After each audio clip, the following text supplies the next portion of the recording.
फाइनम annelid इसकी total जो species है जो आइडेंटिफाई हो चुके हैं वो तकरीबन 15,000 स्पीशीज है। कितने? 15,000 इनकी स्पीशीज है। और इसके अलावा एनेलिड जो है ये क्या है, ये ग्रीक वर्ड एनोलस का से निकला हुआ है। एनोलस मींस रिंग, मतलब है क्या होती है, रिंग होती है। इधर देखिए इनकी स्ट्रक्चर जो होती है क्या होती है, ये रिंग फॉर्म में होती है, इसलिए इनको क्या कहते हैं, इसको एनेलिड कहते हैं। और इनके अलावा इसकी जो डायग्नोस्टिक या हम कहते हैं कि जनरल कैरेक्टर जो होती है एनेलिड्स के वो ये है। फॉर एग्जांपल पहले एनेलिड जो होती है सॉफ्ट बॉडी होती है, इसकी जिस्म क्या होती है, बहुत सॉफ्ट होती है। और इनके अलावा ये क्या होती है, एलांगेटेड भी होती है। क्या होती है, एलांगेटेड सिलेंड्रिकल बॉडी होती है इसकी।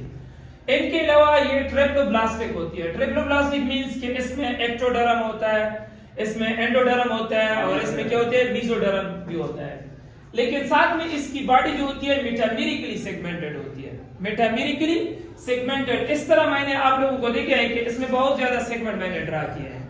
और ये सेगमेंट जो होती है कहते हैं कि ये सुपरफिशियली भी सेगमेंटेड होती है। हमने पिछले जो फाइल था उसमें हमने पढ़े थे कि उसकी जो सेगमेंटेशन होती है वो सुपरफिशियल नहीं होती, इनकी सुपरफिशियल होती है। मतलब है कि इस तरह अंदर भी डिवाइड होती है। हर एक आर्गन जो होती है, हर एक सेगमेंट में क्या होती है, ये आर्गन जो होती है वो रिपीटेड होती है, इसलिए इसको हम कहते हैं metamerically superficially segmented body. Metamerically superficially segmented body. इनके अलावा इनकी बॉडी जो होती है उसमें बायलेटरल सिमेट्री होती है। बायलेटरल सिमेट्री जैसा आप लोग जानते हैं कि हम एक बॉडी को क्या कर देते हैं, इक्वल हालोज में वन प्लेन पे क्या करते हैं, उनको तकसीम कर देती हैं। और इनके अलावा ये पहले एनिमल्स हैं इनवर्टेब्रेट में जो क्या है जिसमें प्योर कैविटी पाई जाती है। सीलोमेट होती है, ट्रू कैविटी इसमें पाई जाती है। और इनकी बॉडी जो होती है उनके ऊपर क्या होता है, एक क्यूटिकल क्या होता है, लेयर होती है जो इसकी जो सेगमेंट जो होती है आउटर एपिडर्मल जो होते हैं उनको सिक्रीट कर देती हैं।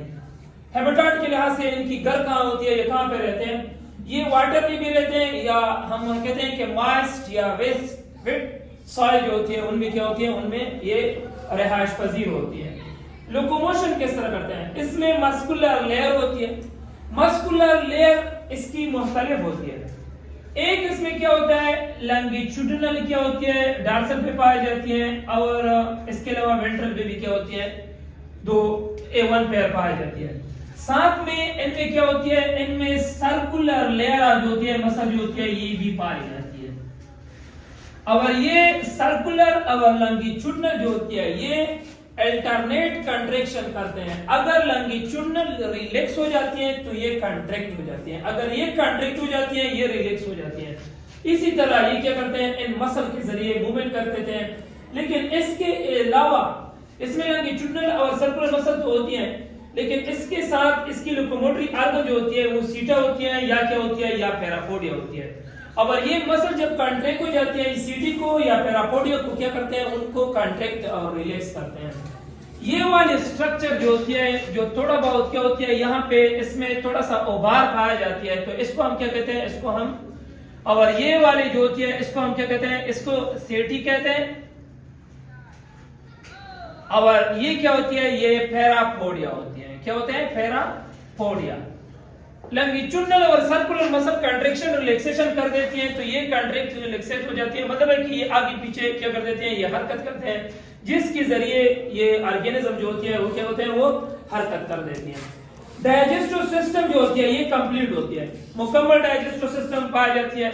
इसमें क्या होती है, इसमें एंटेरियर पे माउथ पाई जाती है, अगले हिस्से पे क्या होती है, फॉर एग्जांपल यहाँ पे क्या होती है, इसका ये हेड रीजन है। फॉर एग्जांपल इनमें क्या होती है, इसमें माउथ पाई जाती है। और पोस्टेरियर जो होती है उनमें क्या होती है, उसमें एनस जो होती है वो पाई जाती है। ये पोस्टेरियर है और ये क्या है, ये एंटेरियर रीजन है। इसलिए हम कहते हैं कि ये कंप्लीट डाइजेस्टिव सिस्टम इनमें क्या होती है, पाया जाता है। और इनके अलावा सर्कुलेटरी सिस्टम जो होती है ये पहला इनवर्टेब्रेट में ऑर्गेनिज्म है। एनिलिड इनवर्टेब्रेट में ये पहला ऑर्गेनिज्म है जिसमें क्या होती है, क्लोज्ड सर्कुलेटरी सिस्टम पाया जाता है। क्लोज्ड सर्कुलेटरी सिस्टम पाया जाती है। और इनके हार्ट जो होती है वो क्या होती है, 5 सीडो हार्ट होती है। मतलब है कि प्रॉपर हार्ट तो नहीं होते, लेकिन ब्लड क्या कर देती है, ये सप्लाई कर देते हैं। आर्टरीज और कैपिलरीज में क्या करते हैं, उनमें सप्लाई कर देती हैं। और ये सर्कुलेशन जो होती है ये सिस्टमेटिक हम कहते हैं कि क्लोज सर्कुलेटरी सिस्टम, इनमें दोनों किस्म का सिस्टम पाया जाती है। ऑक्सीजनेटेड ब्लड को क्या कर देते हैं, उनको कलेक्ट कर देते हैं, सारी ऑक्सीजनेटेड ब्लड को क्या करते हैं, डिस्ट्रीब्यूट करते हैं, और डीऑक्सीजनेटेड ब्लड को क्या करते हैं, उनको दोबारा ले लेते हैं। इसके बाद रिस्पायरेटरी सिस्टम है। रिस्पायरेशन क्या करते हैं, ये स्किन के जरिए करते हैं। जब कुछ वो ऑर्गेनिज्म जो स्किन के जरिए रिस्पायरेशन कर देते हैं, तो इस किस्म के ऑर्गेनिज्म जो स्किन को इस्तेमाल करते हैं, उसको हम क्या कहते हैं, उसको स्पॉन्टेनियस रिस्पायरेशन कहते हैं। मतलब है कि स्किन को इस्तेमाल कर देती हैं।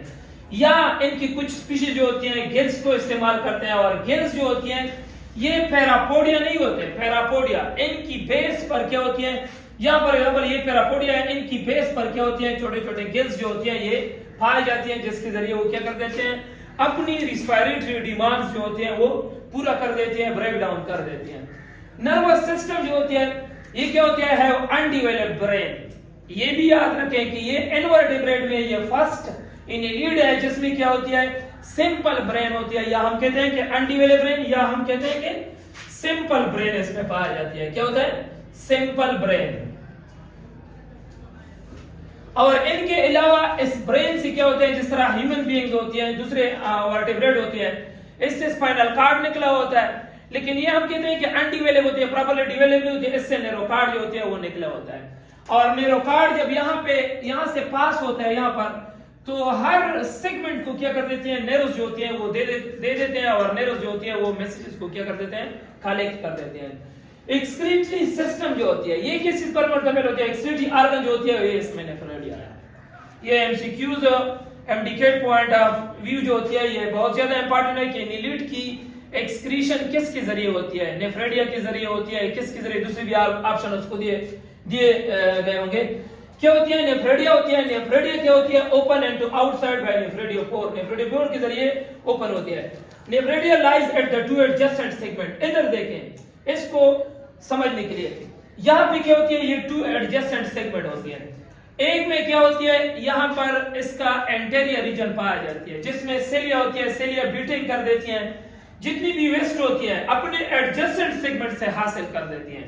और फिर ये हाईली क्वायर्ड होती है, इनकी दोबारा फिल्ट्रेशन होती है, जिस तरह नेफ्रेडिया निफ्रॉन से निकला होता है, निफ्रॉन स्ट्रक्चर होती है, ये क्या कर देती हैं, और फिर ये नेफ्रेडियोपोर के जरिए इसको एरिया को हम क्या कहते हैं, इसको नेफ्रेडियोपोर इसको कहते हैं, नेफ्रेडियोपोर। और ये बाहर दूसरी सेगमेंट में ये खोलती है। इसी तरह यहाँ पे दूसरे नेफ्रेडिया होती है, यहाँ पर एक स्ट्रक्चर बना लेते हैं, और फिर ये बाहर इसमें खोलती है। इस सेगमेंट वाले मटेरियल जो होती है ये नेफ्रेडिया कलेक्ट कर देती हैं, और इसके सेगमेंट वाले जो होती है, पीछे वाले जो होती है वो कलेक्ट कर देते हैं।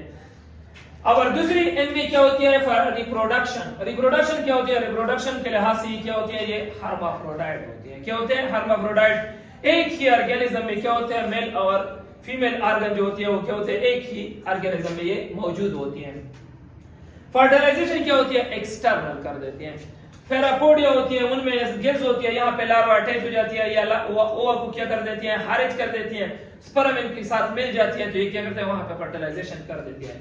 ये याद रखें कि जहां पर एक एक्सटर्नल फर्टिलाइजेशन का लफ्ज आ जाती है, एक्सटर्नल का, तो समझ लेना कि इसमें लार्वल स्टेज भी है, इसमें लार्वल स्टेज भी है। इसमें डेवलपमेंट जो होती है मोस्टली इनडायरेक्ट होती है, लार्वा स्टेज होती है, जिसको क्या कहते हैं, ट्रोकोफोरा कहते हैं। क्या कहते हैं उसको, ट्रोकोफोरा लार्वा।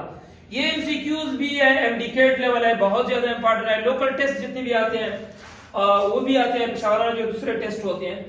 इसके अलावा मेटामेरिकली सेगमेंटेशन, ये हमने वहां पे लगभग बयान किया। मेटामेरिकली सेगमेंटेड, मेटामेरिकली सेगमेंटेड किस चीज को कहते हैं, means the blood vessel, heart, excretory organ, locomotory organ repeated in each segment. Her segment जो होती है ये फॉर एग्जांपल आपके साथ सेगमेंट है, 6 नंबर सेगमेंट है, 7 है, ये 8 है, ये 9 है। हर सेगमेंट में क्या होती है, इसी तरह पैरापोडिया पाई जाती है, इसमें हार्ट पाया जाती है, इसमें ब्लड वेसल जो होती है वो पाई जाती है। सब ऑर्गन जो होती है एक सेगमेंट में पाई जाती है, और ये ऑर्गन दूसरे सेगमेंट में पाई जाती है, और ये ऑर्गन तीसरे। इसी तरह हर सेगमेंट में अपने अपने क्या होते हैं, ऑर्गन मौजूद होते हैं, इसलिए इसको हम कहते हैं मेटामेरिकली सेगमेंटेड। यहां तक ये काफी हो गया इसकी जो डायग्नोस्टिक कैरेक्टर है। इकोनॉमिक इंपॉर्टेंस क्या है, integral part of the food chain, ये एक जुज़वी हिस्सा होता है सिस्टम का, फूड चेन का। अर्थवर्म जो होती है ये जमीन को क्या कर देती है, उनको पोरस कर देती है। वहां से जरहेज मिट्टी क्या करते हैं, नीचे से बाहर क्या कर देते हैं, लेके आ देते हैं। और ये पोर जब जमीन में कर देते हैं, जब हम पानी दे देते हैं उनको, तो इन पोर में क्या होती है, पानी चली जाती है, बहुत गहरे चले जाती है। मतलब है कि ये जमीन को क्या कर देती है, ज्यादा जरहेज कर देती है। और इसलिए इस अर्थवर्म को हम क्या कहते हैं, फ्रेंड ऑफ फार्मर। जमींदार के क्या होते हैं, दोस्त होते हैं, किच जिसको कहते हैं। लीच इसमें एक दूसरी स्पीशीज है, हाइड्रोडीना की स्पीशीज है। लीच पैरासाइट होती है, कटल जो होती है, जितनी भी केटल होती है सारी, विच काज ग्रेट लॉस। और ये केटल जो होती है, जितनी भी मवेशियां होती है, ये लीच उसमें पाई जाती है। और लीच इनके खून को क्या करते हैं, उनको सख्त कर देती है। और लीच को हम पश्तो में क्या कहते हैं, शावरे कहते हैं। इनकी स्ट्रक्चर किस तरह होती है, ये इस तरह इनकी बॉडी होती है। यहाँ पर इनमें क्या होते हैं, यहाँ पर इनमें शक्कर पाई जाती है। पुराने जमाने में लोग जो थे, जहां पर जख्म होता था, लीच को वहां पे लगा लेते थे। लीच सारी जो जितनी भी पस सेल होती हैं, जो ब्लड होती है, उन चीजों को क्या करते हैं, उनको सक कर देते थे। इनको इस्तेमाल करते हैं हकीम लोग जो थे, पुराने जमाने का ये तरीका है। यही है हमारे साथ फाइलम एनालिटिक की ये इकोनॉमिक इंपॉर्टेंट है और ये डायग्नोस्टिक कैरेक्टर है।